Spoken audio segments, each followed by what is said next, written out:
শিক্ষার্থীবৃন্দ, আসসালামু আলাইকুম। আশা করি সকলে ভালো আছো, সুস্থ আছো। তো শিক্ষার্থীবৃন্দ, আমাদের আজকের ক্লাস নির্ধারিত ছিল অষ্টম শ্রেণীর। আমরা আজকে বাংলা ব্যাকরণ আলোচনা করব। তো বাংলা ব্যাকরণের বানান অংশটি নিয়ে আমরা আজকে আলোচনা করব। তো আমাদের আজকের পাঠের বিষয় হলো বানান। আমাদের আজকের পাঠের বিষয় বানান। তো দেখো, বানান এটা সমস্যা হওয়ার কারণ হলো যে আমাদের বাংলা ভাষায় বা বাংলা ব্যাকরণে মূলত সম উচ্চারণের একাধিক বর্ণ রয়েছে, মানে একই উচ্চারণের একাধিক বর্ণ রয়েছে। যেমন মনে করো ন, সেটা দুটো, একটা দন্ত ন, একটা মূর্ধন্য। আবার স তিনটা, দন্ত স, তালব্য স, মূর্ধন্য স তিনটা। তো সেই অনুযায়ী আমাদের ভাষায় যেমন একই উচ্চারণের অনেকগুলো বর্ণ রয়েছে, সে কারণে আমাদের প্রতিটা শব্দ বানানের ক্ষেত্রে আমাদের জটিলতা সৃষ্টি হয়। কারণ উচ্চারণ একই হলেও বানান আলাদা হওয়ার কারণে অর্থের পরিবর্তন হয়ে যায়। সে কারণেই আমাদের বানানটা শেখা জরুরি। আর তাছাড়া পৃথিবীর প্রতিটি ভাষাই যদি শুদ্ধভাবে লিখতে হয় তাহলে বানানটা জানতে হয়, বানানের কোনো বিকল্প নেই। তো আমরা আসলে প্রথম দিকে কলকাতা বিশ্ববিদ্যালয়ের যে বানানের নিয়ম ছিল সেটা অনুসরণ করতাম। তারপর পরবর্তীতে বাংলা একাডেমি আমাদের বাংলা বানানের একটি নিয়ম তৈরি করে দিয়েছেন। তো এখন বর্তমানে আমরা বাংলা একাডেমির যে বানানের নিয়ম সেটি আমরা অনুসরণ করি। তো সেই বাংলা একাডেমির বানানের কিছু নিয়ম আমরা আজকে আলোচনা করব। তো সেখানে সেই আলোচনার শুরুতেই দেখো, প্রথমে আসি হ্রস্ব ই, দীর্ঘ ই, হ্রস্ব উ, দীর্ঘ উ। অর্থাৎ আমরা প্রথমে এই বানানের সমস্যাটা নিয়ে আলোচনা করব। হ্রস্ব ই, দীর্ঘ ই, হ্রস্ব উ, দীর্ঘ উ। অর্থাৎ আমরা না জেনে কখনো এই হ্রস্ব ই ব্যবহার করি, কখনো দীর্ঘ ই ব্যবহার করি, কখনো হ্রস্ব উ ব্যবহার করি, কখনো দীর্ঘ উ ব্যবহার করি না জেনে। এখন কোথায় কোনটা ব্যবহার হবে সেই নিয়মটা আমরা আজকে শিখব। যারা লাইভে আছো তারা অবশ্যই শ্রেণী রোল লিখে কমেন্টস করো। তো দেখো, শুরুতেই আমরা হ্রস্ব ই, দীর্ঘ ই, হ্রস্ব উ, দীর্ঘ উ এই বানান নিয়ে আলোচনা করব। তো এখানে নিয়মটি হলো, যেসব তৎসম শব্দের বানানে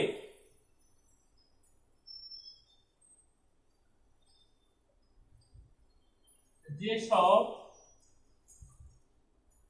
তৎসম শব্দের বানানে হ্রস্ব ই ও দীর্ঘ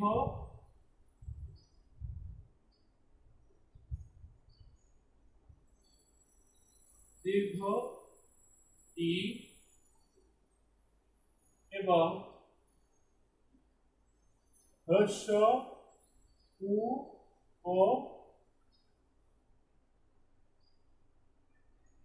দীর্ঘ উ, যেসব তৎসম শব্দের বানানে হ্রস্ব ই, তারপরে দীর্ঘ ই ও দীর্ঘ ই এবং হ্রস্ব উ ও দীর্ঘ উ উভয়ই অভিধান সিদ্ধ, সেসব শব্দের বানানে কেবল হ্রস্ব ই ও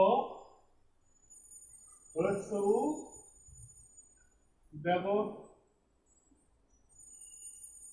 ব্যবহার করতে হবে। দেখো, আমাদের প্রথম রুলসটা ছিল দীর্ঘ হ্রস্ব ই দীর্ঘ ই হ্রস্ব উ দীর্ঘ উ, এগুলোর ব্যবহারটা আসলে কোথায় কোনটা হবে।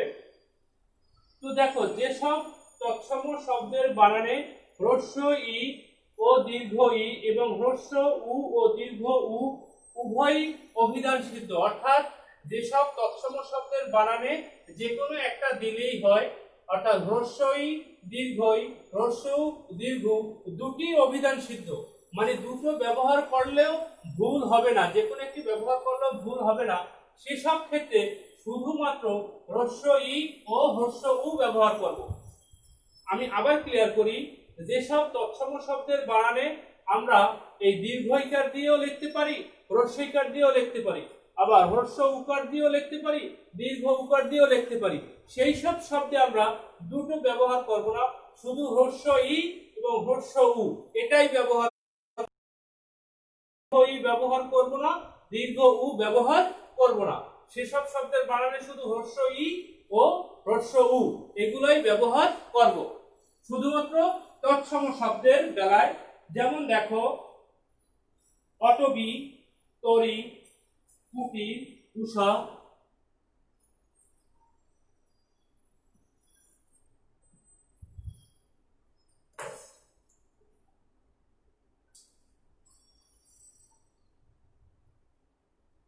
যেমন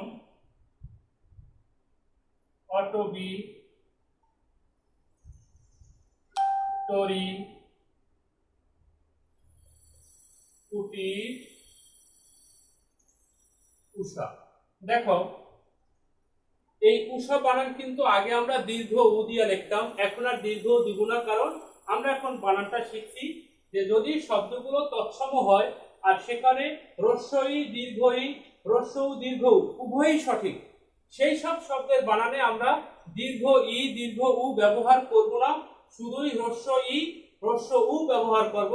যেমন এই শব্দগুলো তৎসম শব্দ, যার কারণে অটবি, তরি এখানে শুধুই হ্রস্ব ইকার ব্যবহার হয়েছে, কুটির, উষা এখানে শুধুই দীর্ঘ উকার নয় হ্রস্ব উকার ব্যবহার হয়েছে। তাহলে আমরা বুঝতে পেরেছি যে যেসব তৎসম শব্দের বানানে হ্রস্ব ই দীর্ঘ ই উভয়ই সঠিক, সেখানে আমরা এই হ্রস্ব ই দীর্ঘ এর পরিবর্তে হ্রস্ব ই ব্যবহার করব, আর হ্রস্ব উ দীর্ঘ উ ব্যবহারের পরিবর্তে আমরা শুধু হ্রস্ব উ ব্যবহার করব। আশা করি তোমরা বুঝতে পেরেছো। এরপরে দেখো, অতৎসম শব্দে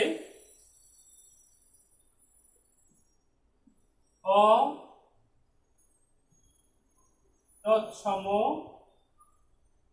শব্দে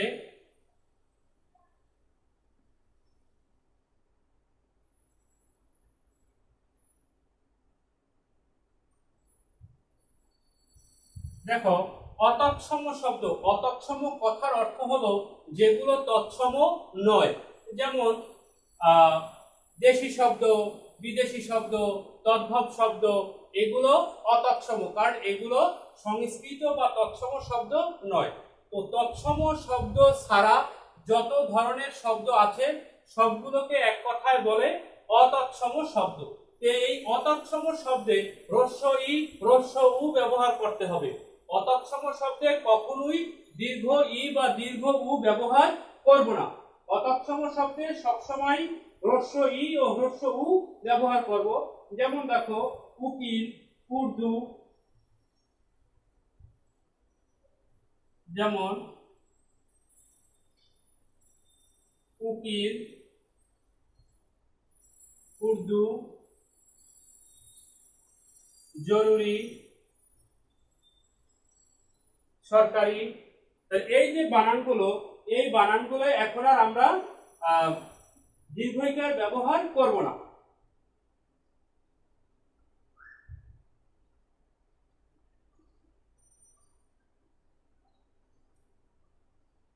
তাহলে শিক্ষার্থীবৃন্দ দেখো, নিয়মটা ছিল অতৎসম শব্দে হ্রস্ব ই ও হ্রস্ব উ ব্যবহার করতে হবে। অতৎসম মানে যেগুলো তৎসম নয়, যেমন দেশি, বিদেশি, তদ্ভব, এই শব্দগুলো। এই শব্দগুলো আমরা কখনোই এই দীর্ঘ উ আর হ্রস্ব দীর্ঘ উ এবং দীর্ঘ ই ব্যবহার করব না, সেখানে হ্রস্ব ই আর হ্রস্ব উ এগুলোই ব্যবহার করতে হবে। যেমন উকিল, উর্দু, এখানে আমরা কি হ্রস্ব উ ব্যবহার করেছি। জরুরি, সরকারি, আগে আমরা সরকারিতে দীর্ঘ ইকার দিতাম, এখন আমরা সরকারিতে হ্রস্ব ইকার দিব, জরুরিতেও হ্রস্ব ইকার দিব, কারণ এগুলো অতৎসম শব্দ। আর অতৎসম শব্দে কখনো দীর্ঘ ইকার দীর্ঘ উকার হবে না।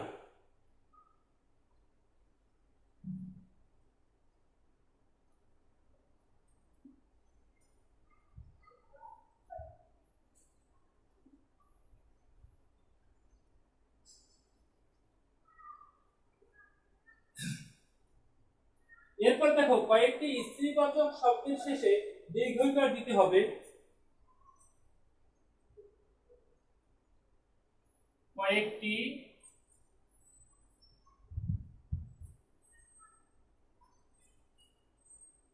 স্ত্রীবাচক শব্দের শেষে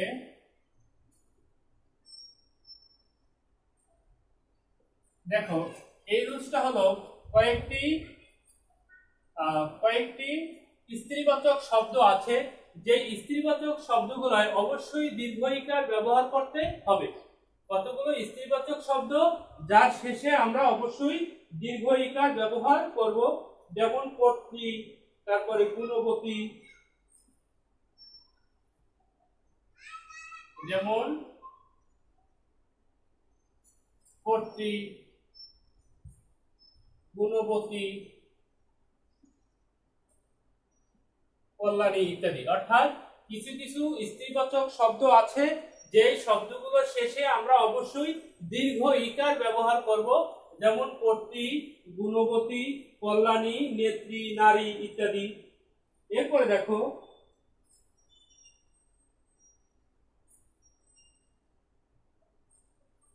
ভাষা ও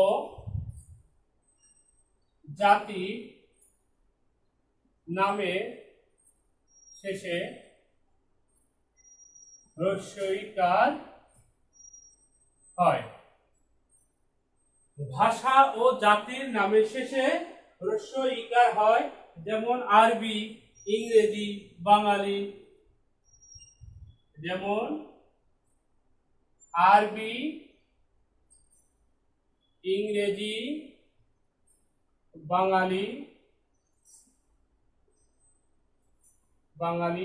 যদিও এই বানানগুলো আমরা আগে দীর্ঘ ইকার দিয়ে লিখতাম, ইংরেজি, বাঙালি দীর্ঘ ইকার দিতাম, তো এখন আমরা হ্রস্ব ইকার দিব। নিয়মটা কি? ভাষা ও জাতির নামের শেষে দীর্ঘ ইকার হয় না, সেটা অবশ্যই হ্রস্ব ইকার হবে। ভাষা ও জাতির নামের শেষে হ্রস্ব ইকার হবে। যেমন আরবি, ইংরেজি, বাঙালি। এই আরবি, ইংরেজি এগুলো ভাষার নাম, যার কারণে হ্রস্ব ইকার হয়েছে। বাঙালি জাতির নাম, যার কারণে এটি হ্রস্ব ইকার হয়েছে। এরপরে আলি প্রত্যয়যুক্ত শব্দে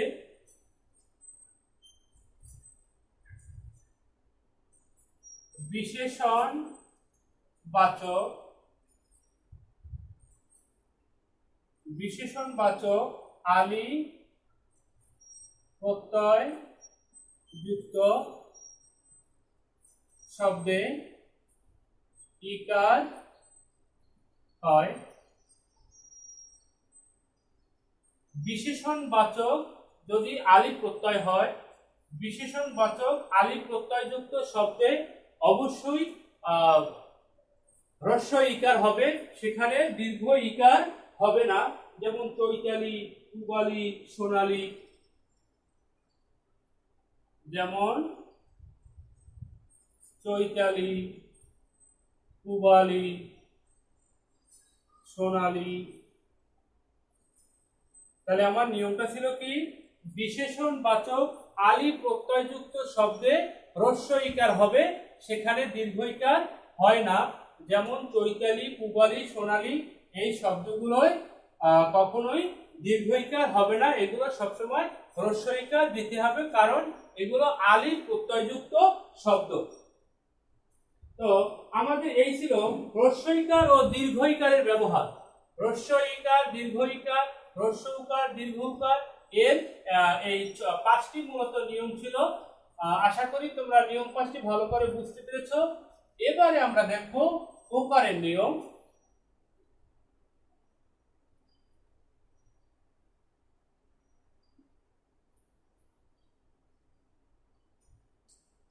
এবার দেখব বানানে ওকারের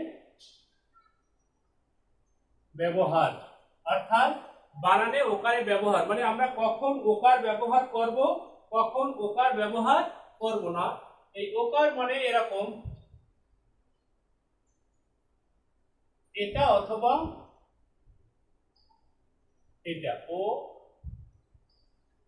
কারের ব্যবহার, অর্থাৎ কখনো আমরা এই ওকার ব্যবহার করব এবং কখন এই ওকার ব্যবহার করব না। এটার নিয়ম হলো ক্রিয়াপদের বানানে পদান্তে ওকার হয়,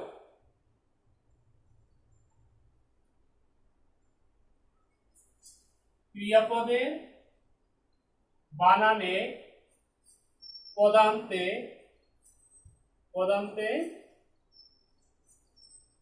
ওকার হয়।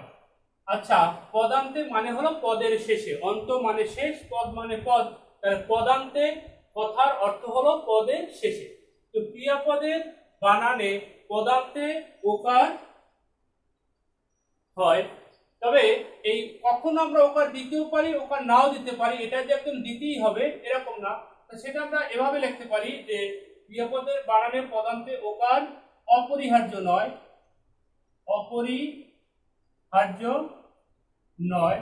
এর অর্থ হলো আমরা ওকার দিতেও পারি আবার ওকার নাও দিতে পারি, কারণ ক্রিয়াপদের বানানে পদান্তে ওকার অবশ্যই যে দিতে হবে ব্যাপারটা এমন নয়, দিলেও হবে না দিলেও হবে।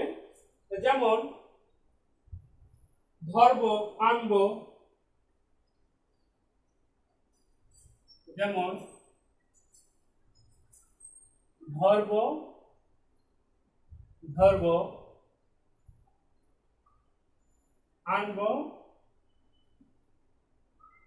আনবো, তাই ক্রিয়াপদের বানানের পদান্তে ওকার অপরিহার্য নয়। যেহেতু এটা দিলেও হয় না দিলেও হয়, সেহেতু আমরা এখানে শুধু ধরব, আনবো, অর্থাৎ ওকার দিব না, কারণ না দিলেই সুন্দর দেখায়। এই জন্য ক্রিয়াপদের বানানে আমরা ওকার ব্যবহার করব না, কারণ যেহেতু ওকার অপরিহার্য নয়, ওকার ব্যবহার না করলেও হবে, সেহেতু আমরা ক্রিয়াপদের পদান্তে অর্থাৎ ক্রিয়াপদের শেষে ওকার দিব না। অর্থাৎ ধরব, ধরাটা একটা ক্রিয়াপদ, আনবো, আনাটা একটা ক্রিয়াপদ, তো সেখানে এই ক্রিয়াপদের শেষে আমরা ওকার ব্যবহার করব না। এরপরে দেখো, বর্তমান অনুজ্ঞার সামান্য রূপে পদান্তে ওকার প্রদান করা যায়। বর্তমান অনুজ্ঞার সামান্য রূপে, বর্তমান অনুজ্ঞার সামান্য রূপে ক্রিয়াপদের শেষে ওকার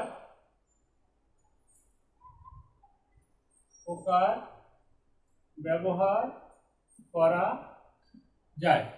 অর্থাৎ বর্তমান অনুজ্ঞা তোমরা অবশ্যই জানো যে অনুজ্ঞা হলো আদেশ, উপদেশ, অনুরোধমূলক যে শব্দগুলো, ক্রিয়াপদগুলো, সেটাকে বলা হয় অনুজ্ঞা। অর্থাৎ কাউকে আদেশ, উপদেশ, অনুরোধ করে যে কথাগুলো বলা হয় সেগুলোকে অনুজ্ঞা বলা হয়। তো বর্তমান অনুজ্ঞার, কারণ অনুজ্ঞা আবার দুই রকমের হয়, বর্তমান অনুজ্ঞা আর ভবিষ্যৎ অনুজ্ঞা। তো বর্তমান অনুজ্ঞার সামান্য রূপে ক্রিয়াপদের শেষে ওকার ব্যবহার করা যায়। অর্থাৎ ক্রিয়াপদের শেষে যদি অনুজ্ঞা বুঝালে ক্রিয়াপদের শেষে ওকার ব্যবহার করা যায়। যেমন করো, দেখো, যেমন করো, দেখো ইত্যাদি। অর্থাৎ করো, দেখো এগুলো অনুজ্ঞা পদ এবং এগুলো বর্তমান অনুজ্ঞা এই কারণে বর্তমান অনুক্রিয়া হওয়ার কারণে ক্রিয়াপদের শেষে ওকার ব্যবহার করা যায়। এরপর দেখো আনো প্রত্যয়যোগে শব্দের শেষে ওকার হবে।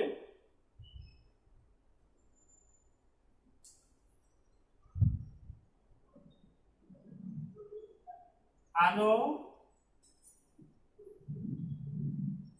প্রত্যয় যোগে শব্দের শেষে ওকার হবে। অর্থাৎ যেই শব্দগুলোর শেষে আনো প্রত্যয় আছে সেই আনো প্রত্যয়যুক্ত শব্দের শেষে অবশ্যই ওকার হবে, কারণ আনো প্রত্যয় থাকার কারণেই সেখানে ওকার হবে। যেমন পড়ানো, দেখানো, পাঠানো। যেমন পড়ানো, দেখানো, পাঠানো ইত্যাদি। তার নিয়মটা ছিল কি, আনো প্রত্যয় যোগে শব্দের শেষে, অর্থাৎ যেই শব্দগুলো শেষে আনো প্রত্যয় যুক্ত আছে সেই আনো প্রত্যয় যুক্ত শব্দের শেষে ওকার হবে। যেমন করানো, দেখানো, পাঠানো ইত্যাদি। এই শব্দগুলো শেষে আনো প্রত্যয় আছে, যার কারণে সেখানে আনো হলো। এরপরে দেখো যদি অর্থের পার্থক্য হয়,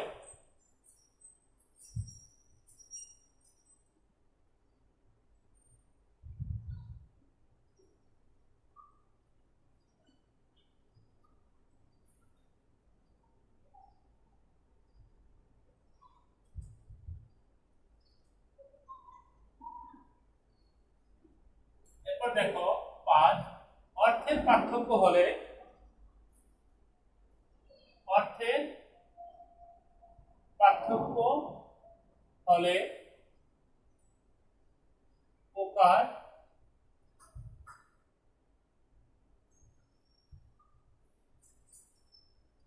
ব্যবহার করতে হবে। যদি এরকম হয় যে ওকারের কারণে অর্থের পার্থক্য হয়ে যায়, তাহলে অবশ্যই ওকার ব্যবহার করতে হবে। যেমন দেখো কাল, এই কাল হলো সময়, আবার কাল মানে হলো কালো, এই কালো হলো রং। তাহলে দেখো এই কাল একই কালের উচ্চারণ যদি হয়, এটাও কাল এটাও কাল, আমি কিভাবে বুঝবো এটা কালো রং আর এটা হলো সময়? এই জন্য এখানে অবশ্যই ওকার ব্যবহার করতে হবে। এই কালো দিয়ে বোঝাবে কালো রং, আর এই কাল মানে হলো সময়।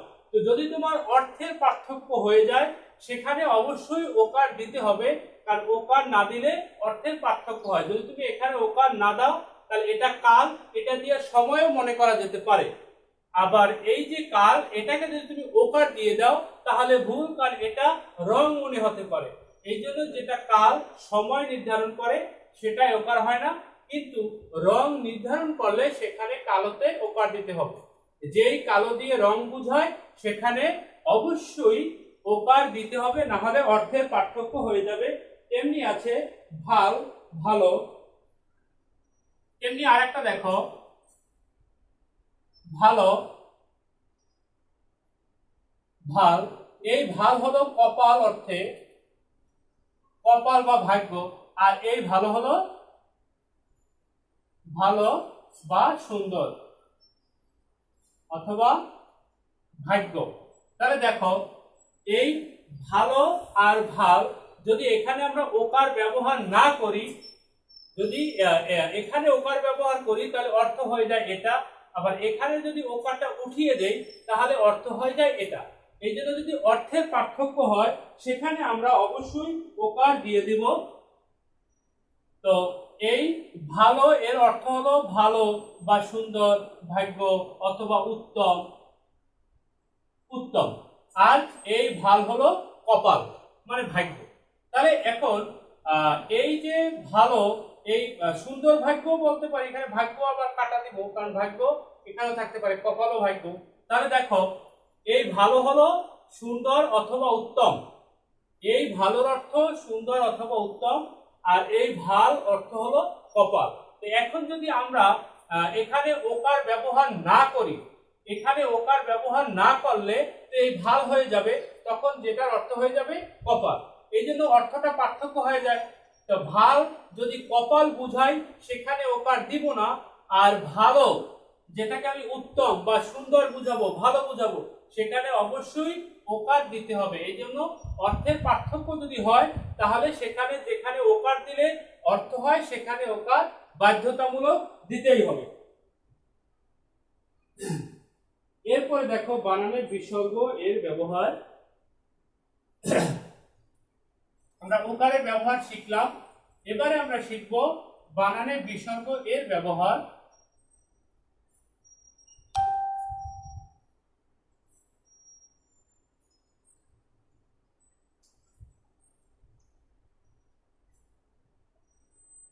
বানানে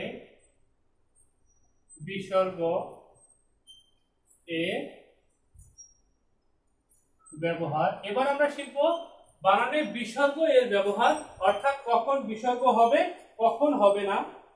তো প্রথম নিয়ম হলো পদান্তে বিসর্গ থাকবে না।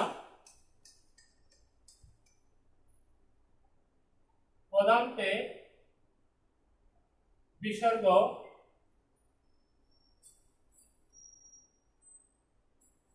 থাকবে না।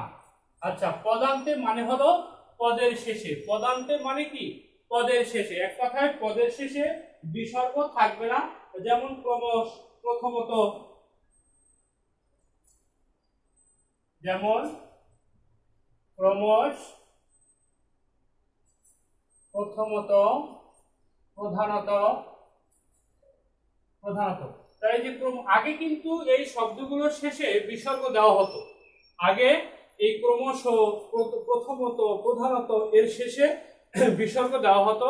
তো পরবর্তীতে বাংলা একাডেমি যে নিয়ম করেছে, বাংলা একাডেমির নিয়ম অনুযায়ী পদান্তে মানে পদের শেষে বিসর্গ থাকবে না। তো ক্রমশ এই পদের শেষে বিসর্গ নাই, পদের শেষে বিসর্গ নাই, অর্থাৎ পদান্তে বা পদের শেষে বিসর্গ বসবে না। এরপর দেখো পদ মধ্যস্থ বিসর্গ থাকবে। পদ মধ্যস্থ বিসর্গ থাকবে। এই 1 নম্বর নিয়ম ছিল পদের শেষে থাকবে না, কিন্তু 2 নম্বর নিয়ম হলো পদ মধ্যস্থ, অর্থাৎ কখনো কখনো পদের মধ্যে বিসর্গ থাকতে পারে, কখনো কখনো পদের মধ্যে বিসর্গ থাকবে। যেমন দুঃখ, অন্তস্থ, যেমন দুঃখ, অন্তস্থ, অর্থাৎ পদ মধ্যে বিসর্গ থাকতে পারে কিন্তু পদের শেষে থাকবে না। পদ মধ্যে বিসর্গ থাকতে পারে, যেমন দুস্থ, দুঃখ, অন্তস্থ ইত্যাদি। অভিধান সিদ্ধ হলে পদ মধ্য বিসর্গ বর্জনীয়। 3 নম্বরে অভিধান সিদ্ধ হলে পদ মধ্যে বিসর্গ বর্জনীয়। এটা রুলসটা হলো এই যে যদি অভিধানে সিদ্ধ হয়, অর্থাৎ অভিধানে যদি থাকে যে পদের মধ্যে বিসর্গ থাকবে না, অভিধানে যদি থাকে যে এই শব্দগুলোর পদ মধ্যে বিসর্গ থাকবে না, তাহলে আমরাও সেই শব্দগুলোর বিসর্গ দিব না। যেমন মনস্থ, দুস্থ, যেমন দুস্থ, মনস্থ, এই শব্দগুলো অভিধান সিদ্ধ, অর্থাৎ অভিধানে এই শব্দগুলো সঠিক, এখানে মাঝখানে বিসর্গ নাই। যেহেতু অভিধানে মাঝখানে বিসর্গ নাই এই শব্দগুলোতে, সে অনুযায়ী এই শব্দগুলোর মাঝখানে আমরা বিসর্গ দিব না। তাহলে দেখো বিসর্গ নিয়ম হলো পদান্তে বিসর্গ থাকবে না। পদান্তে মানে পদের শেষে, যেমন ক্রমশ, প্রথমত, প্রধানত, এই শব্দগুলোর শেষে বিসর্গ থাকবে না। 2 নম্বর পদ মধ্যস্থ বিসর্গ থাকবে, অর্থাৎ কিছু কিছু শব্দের মধ্যে বিসর্গ থাকবে, যেমন দুঃখ, অন্তস্থ ইত্যাদি। 3 নম্বর হলো যদি অভিধানে সঠিক বলে গণ্য করে যে শব্দগুলোর মাঝখানে বিসর্গ থাকবে না সেই শব্দগুলোতে আমরাও বিসর্গ দেব না। দুস্থ, মনস্থ ইত্যাদি এই শব্দগুলো অভিধান সিদ্ধ, মানে অভিধানে এগুলোকে সঠিক বলা হয়েছে, সে কারণে এই শব্দগুলোর মাঝখানে আমরা নতুন করে বিসর্গ দেব না। তো শিক্ষার্থীবৃন্দ, আমাদের বাংলা বানানের যে নিয়ম তার প্রথম অংশ আমরা শেষ করেছি। এর বাকি অংশগুলো আমরা আলোচনা করব পরবর্তী ক্লাসে। সে পর্যন্ত তোমরা সুস্থ থাকো, ভালো থাকো। আল্লাহ হাফেজ।